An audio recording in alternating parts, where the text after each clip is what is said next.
Yo, what's up sa inyo mga ka-journey? Magpapamedical tayo for today's video. Kailangan natin ito para sa ekonomiya at nandito na nga tayo sa loob. Siyempre, kailangan mag-login. Sa mga hindi pa nakakakilala sa akin, ito na ang pagkakataon ninyo. Ako nga pala si Kenny Roger. Ayan na guys, susukatin ang aking blood pressure, pati na rin ang aking pagmamahal. Charot. Mukhang okay naman daw ang BP ko, pero ang aking love life, ewan ko lang.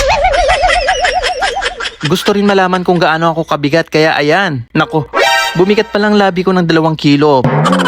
Pati ang height ko pinagdiskitahan. 6'2" lang naman ako. Sana all! At ito na nga guys, ang kinakatakutan ko, blood test.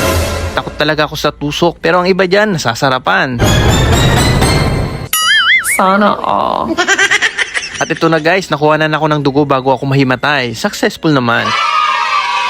Wala nang pahinga-pahinga, dumiretso na ako para magpa-ECG. Wala naman silang nakitang masamang espiritu sa katawan ko. Kasunod nun, ultrasound naman. Dito ako nadali before.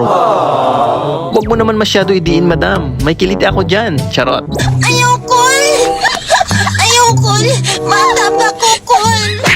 Then next ay x-ray naman. Hindi na na-videohan mga ka-journey dahil bawal daw sabi ni Doc. Alright, punta naman tayo sa audio. Kasunod ay eye test. Peanut lang ito guys. Naka-eyeglass tayo eh. Dumiretso na rin ako sa dental ngayong wala pa nakapila. Na-flattered naman ako. Sabi kasi ni Doc, maganda daw ang ngipin ko. Alagang alaga. Sana naging ngipin na lang daw ako. What?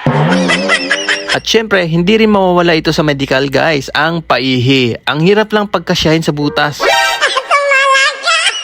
Biometrics na lang ang kulang ko mga ka-journey para ma-register ako dito sa medical clinic. Finally, tapos na ako guys. Siguro nagtataka kayo kung bakit wala akong sinubmit na stool specimen ko. Mga taga-gali department lang ang kailangan mag-submit ng tae, kaya exempted tayo. Wala na rin sungkit puwet dito guys, kaya mas hayay. Anyway, tapos na ang medical ko. Hintayin ko na lang ang result bukas. Hanggang dito na lang muna mga ka-journey. Thanks for watching!